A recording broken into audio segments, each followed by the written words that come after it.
Olá a todas e a todos, sejam bem-vindos a mais um podcast Papo Legal Descomplicando o Direito. Hoje o podcast de número 6 e eu estou aqui com o meu sócio, Dr. Stélison Fernandes, para a gente tratar hoje da holding médica, mais uma especificidade dentro do tema de holding. E o que é que nós iremos abordar hoje, Dr. Stélison? Olá, Paloma. Mais uma vez é um prazer participar, desse podcast que tem tido muita aceitação, O pessoal está repercutindo bastante e sempre com esses temas interessantes numa linguagem sem juridiquês, Paloma, hoje nós vamos tratar da holding, mas de uma holding especial, uma holding específica, A gente já falou várias vezes nos podcasts anteriores que toda holding ela tem um DNA, ela é específica para aquela pessoa, mas nós temos características incomuns daquelas pessoas e empresas que atuam na área médica que se identificam muito com um tipo de holding que a gente chama de holding médica. Então, antes da gente entrar especificamente na holding médica, eu queria que você lembrasse aos nossos seguidores o que é uma holding, quais são as suas principais características e vantagens. Bom, Stélison, é bom a gente rememorar que a holding, ao contrário do que muitos pensam, ela não é uma empresa, A holding, na verdade, ela é um sistema que compreende a conjunção de inúmeras técnicas que são aplicadas de planejamento patrimonial, que passa também pela constituição de uma pessoa jurídica, e essa pessoa jurídica ela vai conter cláusulas protetivas, utilizadas de diversas técnicas dentro do direito empresarial e dentro do direito societário, que proporcionam uma proteção a esse patrimônio com a redução de carga tributária, e também ela afasta todos aqueles males inerentes ao processo de inventário que necessariamente oneram excessivamente o patrimônio da família, chegando a, vamos dizer assim, até dilapidar esse patrimônio. As famílias chegam a perder em torno de 40 a 50% do seu patrimônio por meio do inventário. Então a holding ela é exatamente um sistema que vai juntar todas essas técnicas e essas cláusulas, e que esses direitos eles são sim exercidos por meio de uma pessoa jurídica destinada exclusivamente a esse objeto, O objeto social dessa empresa é exatamente organizar e gerir o patrimônio. E aí, Stélison, a gente até se debruçando um pouco mais sobre o aspecto da proteção patrimonial, Porque os três pilares principais da holding, como a gente costuma dizer, ela é a questão da desvinculação desse patrimônio à realização de um inventário, da melhor eficiência tributária em razão da redução da carga tributária conferida a esse patrimônio, mas acho que um dos principais, talvez o primeiro, seja efetivamente a proteção patrimonial, fazer com que esse patrimônio ele esteja protegido dos reveses que ocorrem naturalmente no nosso dia a dia, que a todos nós estamos sujeitos, sejam eles de ordem econômica, financeira, decorrentes da nossa profissão e da nossa atividade, Porque todos nós que exercemos, todos nós que trabalhamos e que exercemos alguma profissão, tem os riscos inerentes a cada atividade, a cada profissão. Muito bem, Bárbara, e é exatamente nesse ponto que se mostra importante a holding médica, A gente chama a holding médica aquele sistema protetivo, enfim, aquele sistema de gestão patrimonial voltado especificamente para aqueles profissionais da área médica e instituições que atuam na área médica, na área da saúde. E aí você frisou bem a questão dos riscos inerentes à atividade. Na área médica, isso é um ponto de bastante discussão, de bastante debate, em todas as searas administrativa, na própria gestão das clínicas e, sobretudo, no Poder Judiciário. O risco jurídico da atividade médica ele é altíssimo e nós estamos vendo o resultado disso com elevados índices de judicialização. Então, este profissional da área médica, ou essa instituição, ele precisa se munir desses instrumentos jurídicos que resguardem o seu patrimônio, o patrimônio dos seus sócios, ou o próprio patrimônio de pessoa física daquele profissional liberal, dos riscos inerentes à própria atividade da medicina. E a gente fala isso com bastante ênfase, né? Porque apesar da medicina ser uma atividade de meio, né, o resultado pretendido pelo paciente muitas vezes não é alcançado. Apesar dele não ter sido prometido pelo profissional, mas uma vez que o paciente não ficou plenamente satisfeito, né, com aquele resultado, ele pode processar o médico e ele tem processado o médico. E aí esse risco inerente à atividade pode gerar um processo judicial, uma indenização pecuniária, enfim, e que isso aí tem uma repercussão patrimonial muito grande. E aí, levando em consideração a instituições atuantes na área médica, isso também traz um viés bem peculiar, porque grande parte dos profissionais liberais hoje que atuam na medicina, eles atuam através de pessoas jurídicas, através de clínicas, através de sociedades, de associações, onde ele expõe o patrimônio dele, da família dele, ao risco da atividade jurídica de todos os demais sócios. Então... Exato, só um parênteses, Stélio, nisso que você está falando, né? Como eu estava falando da questão do exercício, das nossas atividades, das nossas profissões, né?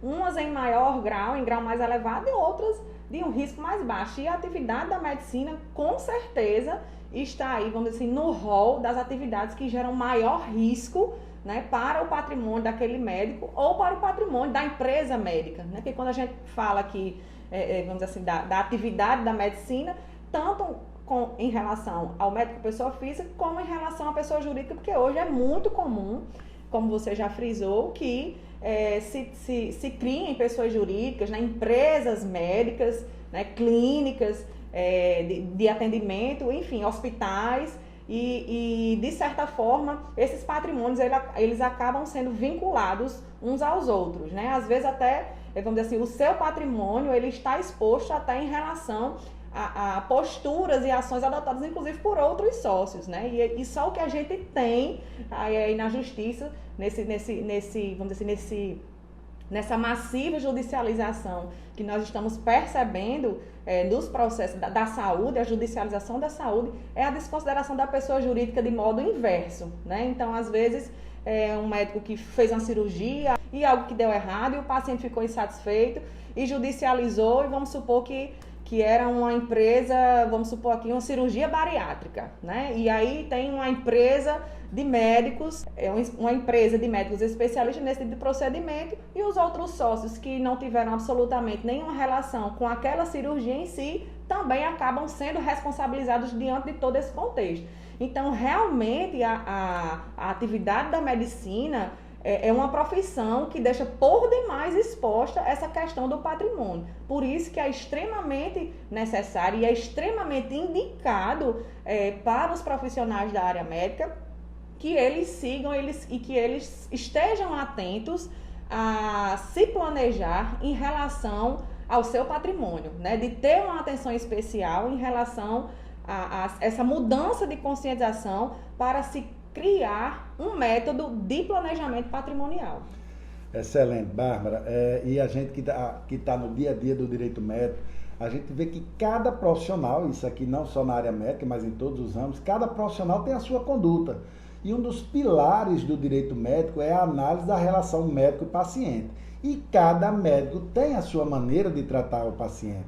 Tem uns que são mais formais, uns que são mais sucintos, uns que usam mais documentos, outros que usam menos, uns que são mais precavidos e outros menos em relação aos riscos jurídicos.